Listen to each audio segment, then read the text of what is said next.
सभी भाई बहनों को जय मसीह की प्रभु की आशीष और उसका अनुग्रह आप सब पर बहुतायत से होता रहे। और वचनों को आप बहुत पसंद कर रहे हैं। प्रभु आपके ऊपर आशीष और अनुग्रह बनाए रखे। आप ऐसे ही प्रभु के वचनों में आगे बढ़ते जाएं और अपने जीवन को और अच्छा और सुखित बनाएं। तो आइए हम वचनों की तरफ चलते हैं। लूका रचित सुसमाचार अध्याय 8। लूका रचित सुसमाचार अध्याय 8 वचन 29 से 56 तक। 29 से 56 तक। क्योंकि वह उस अशुद्ध आत्मा को उस मनुष्य में से निकालने की आज्ञा दे रहा था। कौन? प्रभु यीशु। इसलिए कि वह उस पर बार बार प्रबल होती थी। यद्यपि लोग उसे सांकलों और बेड़ियों से बांधते थे, तो भी वह बंधनों को तोड़ डालता था। इतनी बुरी उसमें दुष्ट आत्माएं घुसी हुई थी और प्रभु यीशु ने उसे निकाल दिया। और दुष्ट आत्मा उसे जंगल में भगाए फिरती थी। वचन 30। यीशु ने उससे पूछा, तेरा क्या नाम है? यीशु ने सवाल कर दिया कि तेरा क्या नाम है?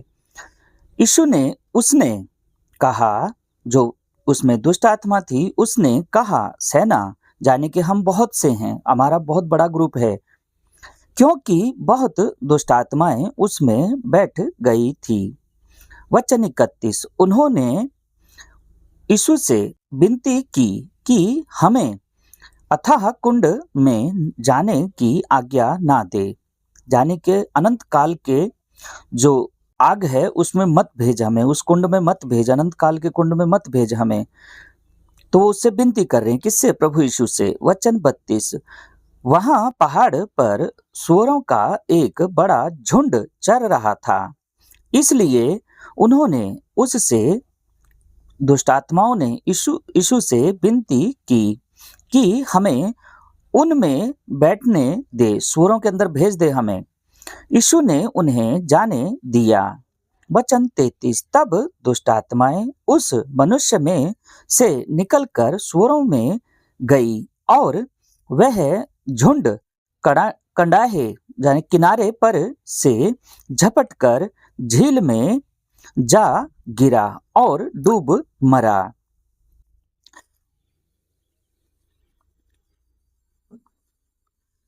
तब वचन 34। चरवाहे यह जो हुआ था देखकर भागे और नगर में जाने के गांव में और गांवों में जाकर उसका समाचार दिया, जाने की खबर दी कि ऐसा ऐसा हमारे गांव के बाहर हो गया है। वचन 35। लोग यह जो हुआ था उसे देखने को निकले और यीशु के पास आकर जिस मनुष्य से दुष्टात्माएं निकली थी, उसे यीशु के पांव के पास कपड़े पहने और सचेत बैठे हुए पाकर डर गए कि भाई ये तो ऐसे ही कपड़े निकाल करके घूमता था, इसको रस्सियों से बांध के रखते थे और ये तो एकदम अच्छा भला बैठा है। तो एकदम अचंभा हो गया उन सबको।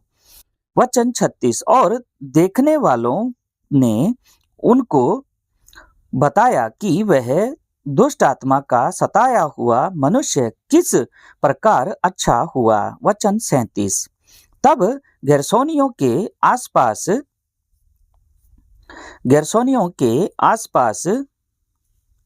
के सब लोगों ने यीशु से विनती की कि हमारे यहाँ से चला जा, क्योंकि वो डर गए और डरने के कारण कि भाई हमारे यहाँ से आप चले जाओ, क्योंकि पाप हमेशा डरता है, सच्चाई नहीं डरती।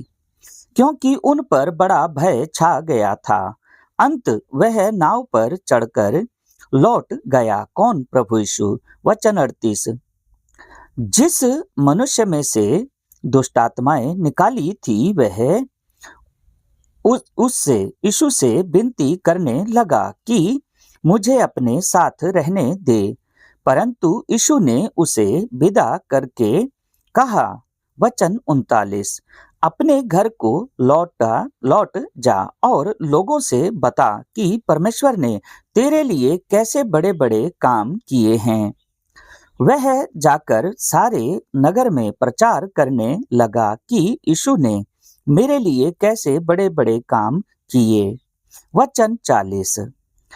जब यीशु लौटा तो लोग उससे आनंद के साथ मिले क्योंकि वह सब उसकी बाट जो रहे थे। वचन 41। इसके इतने में याइर नामक एक मनुष्य जो आराधनालय का सरदार था आया और यीशु के पांव पर गिर के उससे यीशु से विनती करने लगा कि मेरे घर चल। वचन 42। क्योंकि उसके 12 वर्ष की इकलौती बेटी थी और वह मरने पर थी। जब वह जा रहा था तब लोग उस पर गिरे पड़ते थे। किस पर? प्रभु यीशु पर। वचन 43। एक स्त्री ने जिसको 12 वर्ष से लहू बहने का रोग था और जो अपनी सारी जीविका वैद्यों के पीछे खर्च कर चुकी थी तो भी किसी के हाथ से चंगी ना हो सकी थी। वचन 44। पीछे से आकर यीशु के वस्त्र के आंचल को छुआ और तुरंत उसका लहू बहना बंद हो गया। वचन 45। इस पर यीशु ने कहा, मुझे किसने छुआ? मुझे किसने छुआ? जब सब मुकरने लगे तो पतरस और उसके साथियों ने कहा, हे स्वामी, तुझे तो भीड़ दबा रही है और तुझ पर गिरी पड़ती है। वचन 46। परंतु यीशु ने कहा, किसी ने मुझे छुआ है क्योंकि मैंने जान लिया है कि मुझ में से सामर्थ निकली है। वचन 47। जब स्त्री ने देखा कि मैं छिप नहीं सकती तब कांपती हुई आई और उसके पांव पर गिरकर सब लोगों के सामने बताया कि उसने किस कारण से उसे छुआ और कैसे तुरंत चंगी हो गई। वचन 48। यीशु ने उससे कहा, बेटी, तेरे विश्वास ने तुझे चंगा किया है, कुशल से चली जा। क्योंकि विश्वास ही है जो जीवन में आगे बढ़ाता है। वचन 49। वह यह कह ही रहा था कि किसी ने आराधनालय के सरदार के यहाँ से घर से आकर कहा, तेरी बेटी मर गई, गुरु को दुख ना दे। वचन 50। यीशु ने यह सुनकर उसे उत्तर दिया, मत डर, केवल विश्वास रख तो वह बच जाएगी। वचन 51। घर में आकर यीशु ने पतरस, यूहन्ना, याकूब और लड़की के माता पिता को छोड़ अन्य किसी को अपने साथ भीतर आने ना दिया। वचन 52। सब उसके लिए रो पीट रहे थे परंतु यीशु ने कहा, रो मत, वह मरी नहीं परंतु सो रही है। वचन 53। वह यह जानकर कि वह मर गई है उसकी हंसी करने लगे। किसकी? प्रभु यीशु की। कि लड़की तो मर गई और यीशु बता रहे हैं कि वो जिंदा है, तो वो हंसने लगे, ठट्ठों में उड़ाने लगे। परंतु परमेश्वर की लीला तो न्यारी है। वचन 54।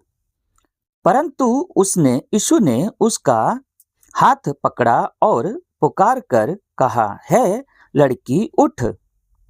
है लड़की उठ। वचन 55। तब उसके प्राण लौट आए और वह तुरंत उठ बैठी। फिर उसने यीशु ने आज्ञा दी कि उसे कुछ खाने को दिया जाए। वचन 56। उसके माता पिता चकित हुए, परंतु उसने उन्हें चिताया कि यह जो हुआ है किसी से ना कहना। आमीन।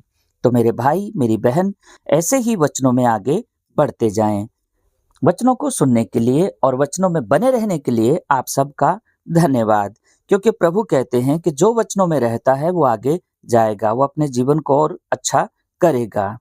तो हमारा उद्देश्य यही है कि हर एक पाप से, व्यभिचार से, निंदा से, चुगली से, ईर्ष्या से, नशे से, इन चीजों से बचें और अपने जीवन को अच्छा और बेहतरीन बनाएं और प्रभु के लायक, उसके चरणों में आने लायक अपने आप को बना लें।